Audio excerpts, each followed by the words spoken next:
podcast do Antero. Mato Grosso e o Brasil, analisados por quem você confia.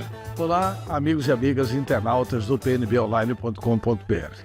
Estamos iniciando mais um podcast do Antero. Nós tivemos na semana passada aqui o Dr. Oswaldo Mendes, médico vice-presidente do Conselho Regional de Medicina, exatamente porque a gente entende que o principal problema da capital mato-grossense é a saúde e o assunto precisa ser debatido.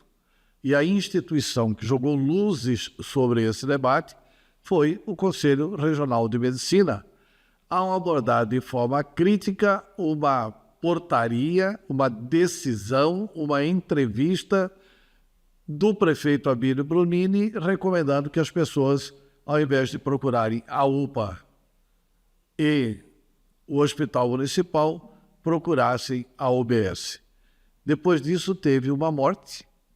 Essa morte, o Abílio chegou até a tropeçar, na verdade, nos fatos, dizendo que o CRM havia dito que a morte havia ocorrido na UBS, quando a nota do CRM não diz em nenhum momento isso. Enfim, mas ele insiste de que essa portaria é a recomendação do Ministério da Saúde. Depois dessa insistência do Abílio, qual é a posição do Conselho Regional de Medicina? A reflexão do Abílio está correta ou ele insiste no erro? Bom dia, doutor Diogo. Bom dia, Antero. Bom dia você que está em casa assistindo o PNB Online. É um prazer enorme estar aqui para tentar esclarecer claramente o que para a medicina é o óbvio. Isso é importante. Há uma justificativa do prefeito Abílio de que, porque o Ministério da Saúde autoriza, inclusive recomenda que haja atendimento de demanda espontânea nas unidades básicas de saúde, isso seria sinônimo de atender urgência e emergência. E isso não é sinônimo de atender urgência e emergência. O sistema ele é organizado e hierarquizado para isso. A atenção primária é para atendimento integral à saúde de doenças crônicas, acompanhamento pré-natal, acompanhamento das crianças, puericultura, o acompanhamento dos idosos, da hipertensão, do diabetes e também da cronificação das doenças como a que a gente está tendo das arboviroses. A unidade de pronto atendimento, como o próprio nome diz, é para atender os casos de urgência e emergência. Não existe a menor possibilidade de um atendimento de urgência e emergência nessas unidades básicas de saúde.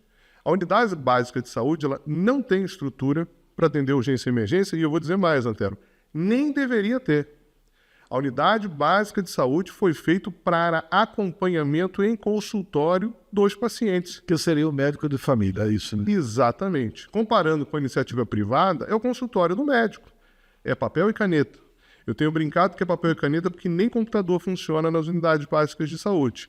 Ali não foi feito para atender um paciente com falta de ar, não foi feito para atender um paciente que esteja num quadro agudo e grave de dengue, que aconteceu possivelmente, que a gente não tem a confirmação de diagnóstico dessa paciente que veio a falecer. Ali não é o local. O local correto é o pronto atendimento e, às vezes, até o terciário, que são os hospitais, no caso de fraturas, cirurgias e tudo mais. Então, o que a gente entrou nessa discussão foi para trazer luz a isso e benefício da própria população. O que a gente tem visto? A gente tem visto que, por causa dessa recomendação, a população tem procurado as unidades básicas de saúde com quadros graves, com quadros que deveriam ser tratados no pronto atendimento. E em medicina, tempo é vida. O tempo que se perde esse paciente procurando uma unidade básica de saúde, que deveria ter procurado a unidade correta, como a unidade de pronto atendimento, a UPA, esse paciente poderia sair vivo, que é o caso que possivelmente aconteceu com aquela senhora de 41 anos que veio a falecer, como a gente disse, inclusive, no HMC, mas ela veio a falecer porque procurou a unidade básica de saúde em vez de procurar o pronto atendimento. Pois é, essa questão o erro aí foi o tempo, né? Ela ter procurado, porque ela foi atendida na unidade básica de saúde por médico, comprovando a tese do Conselho Regional de Medicina. O médico nada poderia fazer sem as adequadas condições de trabalho, teve que chamar o SAMU para levar para o Hospital Municipal de Cuiabá, onde ela veio a falecer. É esse o retrato, né? Veja a gravidade. Ela não foi levada para a UPA. Ela estava tão grave que ela foi levada direto para o Hospital Municipal de Cuiabá, para o HMC. Essa paciente procurou a UBS porque ela acreditou que a UBS resolveria o problema dela. E esse tempo que ela perdeu de atendimento possivelmente foi a causa da morte dela. E é essa a nossa preocupação como Conselho Regional de Medicina. Por isso eu tenho falado a todos os locais que eu vou, você, se tiver algum quadro agudo de urgência e emergência, não procure a UBS, procure as unidades de pronto atendimento. A sua vida vai estar em risco. E o pior, coloque em risco os pacientes que também ali estão, que é outro problema. Nós temos visitado as unidades básicas de saúde, Antero, o que a gente tem visto? As unidades lotadas, diferente do que é colocado no Big Brother ali, das câmeras, as unidades lotadas de urgência. E os pacientes que deveriam ser atendidos da estratégia de saúde da família não estão sendo atendidos. Há um comprometimento hoje em Cuiabá do atendimento da estratégia de saúde da família, que vai levar no futuro ao agravamento das doenças como hanseníase, que nós somos recorde hoje no Mato Grosso, casos de hipertensão, casos de diabetes, vai aumentar a amputação de diabetes, problemas vasculares, porque esses pacientes não estão tendo o devido acompanhamento hoje nas unidades básicas de saúde, que estão superlotadas por atendimentos de urgência e emergência. Mas só para que o internauta tenha uma ideia do escudo do Abílio, vamos passar aqui o vídeo do Ministério da Saúde e depois a gente comenta sobre esse vídeo. Se esse vídeo está ou não dando razão ao Abílio. Porque ele postou esse vídeo e cheio de razão, falou, aí, Antero, grita aí e tal. Então, vamos colocar o vídeo e depois eu quero um comentário do senhor sobre o vídeo. Vamos ao vídeo. Dengue, zika ou chikungunya? A hora de tirar as dúvidas é agora. A minha dúvida é o que diferencia a chikungunya das outras arboviroses? A chikungunya causa fortes dores nas articulações, principalmente pés e mãos, tornozelos e pulsos, que podem se tornar crônicas e persistirem por meses ou anos. Se você sentir dores intensas, procure imediatamente uma unidade básica de saúde. Não espere as dores piorarem. Busque orientação profissional e siga o tratamento indicado. Ministério da Saúde, Brasil, União e Reconstrução, Governo Federal. Bem, e aí, diante desse vídeo? Esse vídeo não dá razão ao Abílio? Se não dá, por que não dá? Claro que não, né? É muito tranquilo você interpretar esse vídeo, que o Ministério da Saúde está dizendo o quê? Se você teve chikungunya, essa chikungunya levou a uma dor articular crônica, que é isso que diz o vídeo, Antero, você deve procurar a unidade básica de saúde para esse acompanhamento. E para isso está certo. Corretíssimo. Assim como as cartilhas que estão sendo utilizadas do Ministério da Saúde para as arboviroses estão sendo utilizadas para justificar a urgência e emergência na UBS. O que diz a cartilha? Nos casos de dengue, chikungunya e zika, o acompanhamento é feito na unidade básica de saúde, o que está corretíssimo. O atendimento inicial, agudo, que a gente chama em medicina, no momento início da doença, que você está com febre, que você não sabe o diagnóstico, que você está com dor articular, que você tem queda de pressão, você procura a unidade de pronto atendimento. Faz o tratamento inicial, faz o diagnóstico, estabiliza a doença. A partir do momento que você estabilizou a doença, você tem que ser encaminhado à unidade básica de saúde para o acompanhamento dessa doença. E se em algum momento agravar esse acompanhamento, encaminha de novo para a unidade de pronto atendimento. É assim que funciona a medicina. Eu vou dar um exemplo, por exemplo, das crianças.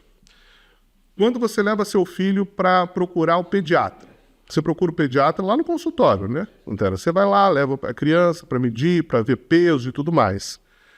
Mas se ela começa a ficar doente, se ela bateu no futebol e cortou o supercílio, ou ela tem um quadro de doença respiratória, está com falta de ar, você leva no consultório médico? Não, você leva imediatamente no pronto atendimento. E é assim no SUS também, funciona também assim. Querer inverter essa lógica é colocar em risco a vida das pessoas, e é essa a preocupação do Conselho. O Conselho Regional de Medicina, porque o Ministério Público tem uma promotoria, por sinal, um promotor muito competente, muito diligente, estudioso e que dedicado, abnegado e que também quer o bem da saúde. O CRM já foi ouvido pelo Ministério Público levou essa demanda ao Ministério Público para que o Ministério Público atue como fiscal da lei no sentido de evitar outras mortes em Cuiabá? Sim, nós procuramos o promotor Milton Matos, conversamos com ele semana passada a respeito disso, da nossa preocupação. Sugerimos, inclusive, no caso agora dessas arboviroses, que a gente está numa endemia de dengue, propostas para que pudesse melhorar o atendimento da população e desafogar a UPA, não fazendo como a proposta da Prefeitura de colocar na UBS.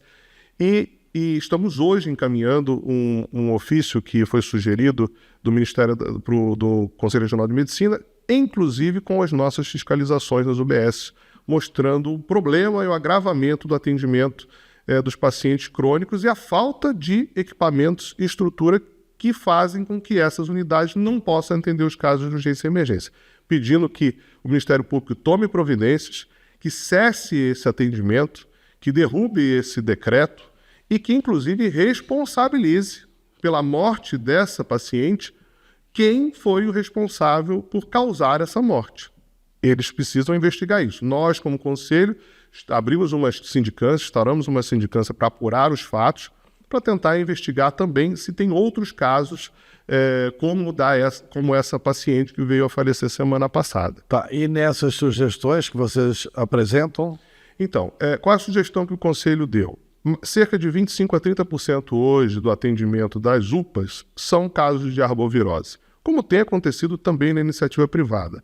A sugestão é criar tendas de atendimento com a infraestrutura adequada. Nós encaminhamos, inclusive, toda a infraestrutura que precisa ser feita, com ambulância, com a equipe, com laboratório à disposição, para atendimento dengue, chikungunya, zika e casos de infecção respiratória alta. Em 4 regiões da cidade. Isso vai desafogar a unidade de pronto atendimento e não vai comprometer o atendimento da estratégia da saúde da família.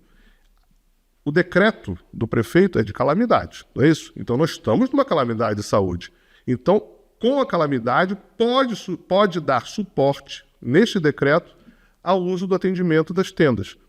E isso não é uma ideia que saiu da minha cabeça, o que eu tenho ouvido assim, vamos inovar. Não, isso é feito há décadas. Quando tem casos de epidemia, são realizados esses atendimentos. Isso não é uma invenção do Conselho. Muitas cidades, muitas capitais fizeram isso. Inclusive, na própria pandemia, nós tivemos aqui um excelente atendimento ali na Arena Pantanal para a triagem desses pacientes. Então, nós propomos isso para esse período de 60 dias de calamidade, pode ser prorrogado, e com isso a gente vai desafogar um pouco as unidades de pronto atendimento nesses casos das endemias. E essa possibilidade do terceiro turno das UBSs? É extremamente importante a ampliação do atendimento na atenção primária. Mas eu até vi uma entrevista aqui, Antero, sua, com o conselheiro Guilherme Maluf. Ele fez essa proposta. Nós somos a favor do atendimento, até no terceiro turno da unidade pronta, da unidade básica de saúde, mas ela não pode ser UPA. Ela tem que fazer o que o SUS a ela determina, que é o atendimento primário. Hoje nós temos um déficit grande de equipes de saúde da família. Foi autorizado pelo Ministério da Saúde cerca de 100 novas equipes. Elas não foram implantadas. O Conselho, inclusive, está, nesse momento, em pesquisa com os médicos das 161 equipes para verificar o déficit também dessas equipes que já estão implantadas, porque a gente sabe que tem déficit de médicos. E levantando, inclusive, o número de consultas. Eu tenho até uma parcial que eu recebi há pouco da equipe do CRM, que a média de consultas em 24 horas é de 23 consultas. Completamente diferente do que tem sido alardeado aí, que são 7 consultas, 5 consultas, que o médico não trabalha. O problema é que o sistema é totalmente ineficiente. O eSUS, que é o sistema que faz o prontuário eletrônico das unidades primárias, ele não funciona direito. Ele trava. Quando o médico faz o atendimento e grava, ele não grava, né? Isso acontece de forma recorrente, está fora do ar. Então o médico ele faz manual, muitas vezes. E depois acaba tendo que repassar para o eSUS e não passa esse atendimento. Então, quando se extrai um relatório desse sistema, fica parecendo que não teve atendimento. Mas o atendimento ocorreu. Basta olhar ali na recepção da unidade básica de saúde que o paciente deu entrada e saiu e foi atendido. E é esse levantamento que nós estamos fazendo.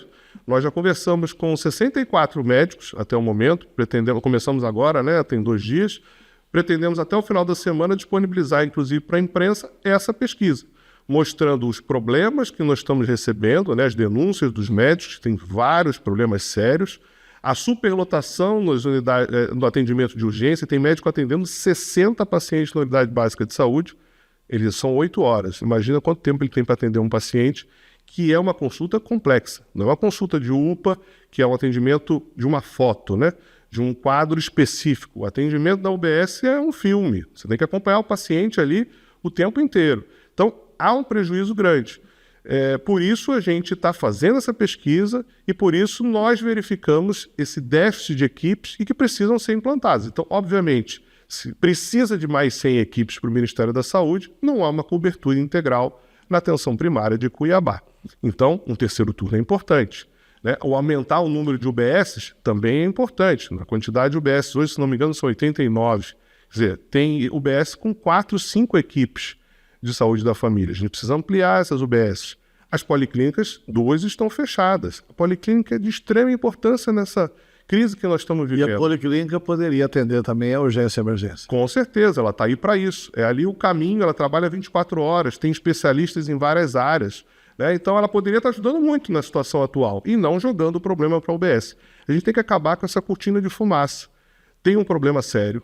Saúde de Cuiabá está em crise, estava em crise e está ficando mais em crise com decisões equivocadas. A gente precisa resolver os grandes problemas da saúde de Cuiabá e não criar outros. Doutor Diogo, um dos atos que tive até a oportunidade de comentar, que acho uma indignidade com o servidor público, seja ele médico ou não, mas está acontecendo contra o médico, porque a partir do instante que o prefeito eleito, que tem um forte apelo popular, vai para dentro de uma UBS, pega o celular e grava. Olha, se você não for atendido, manda o filme para mim, porque entre o paciente e o servidor, eu sou sempre o paciente.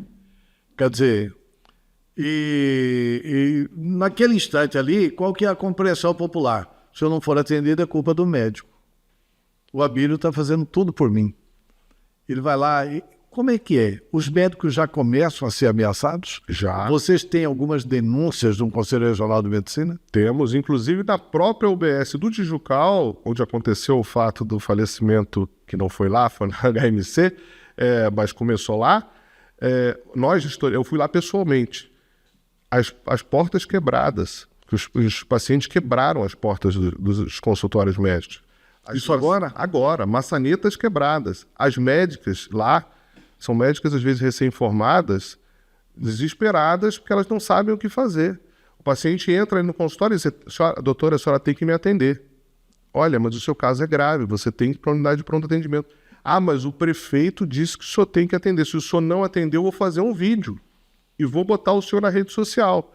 E o pior, a ameaça do prefeito de trocar o médico. O que ele disse nos vídeos dele? Se não atender, eu troco. Isso é um assédio. Isso é um assédio contra o médico. E isso a gente não vai admitir. Um levantamento do próprio Conselho Federal de Medicina tem mostrado o aumento de agressões aos médicos no país nesses últimos 10 anos. Quase dobrou o número de casos de agressões. E esse tipo de conduta está, sim, incitando agressão aos médicos. E isso o Conselho não vai permitir que aconteça. E isso tudo foi documentado e entregue ao Ministério Público? Sim, hoje. Está sendo documentado e entregue hoje. Primeira mão, estou dizendo aqui no seu programa. Tá bom. E diante de tudo isso, o que fazer? Está rompido o diálogo.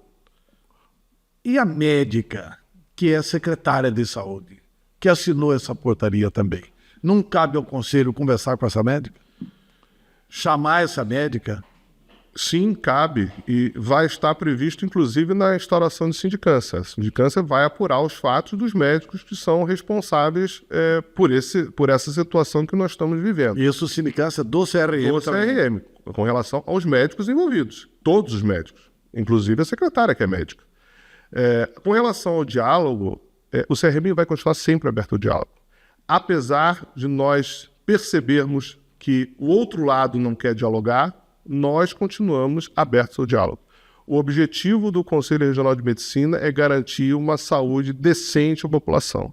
E nós vamos até o fim, contra quem for, para defender a saúde da população. E para defender também o médico e a dignidade da medicina. É assim que a Lei 3268 nos deu esse poder como autarquia federal. E nós vamos até o fim. E o que a gente espera, Antero, é a ajuda da imprensa, é a ajuda dos órgãos de controle. Eu espero que o Ministério Público tome uma medida dura com relação a isso. O Ministério da Saúde precisa se posicionar também, estão usando inclusive documentos e vídeos do Ministério da Saúde que não retratam a realidade do sistema de saúde, né? Precisa ter também um posicionamento do Poder Legislativo, que é um órgão de controle do Poder Executivo.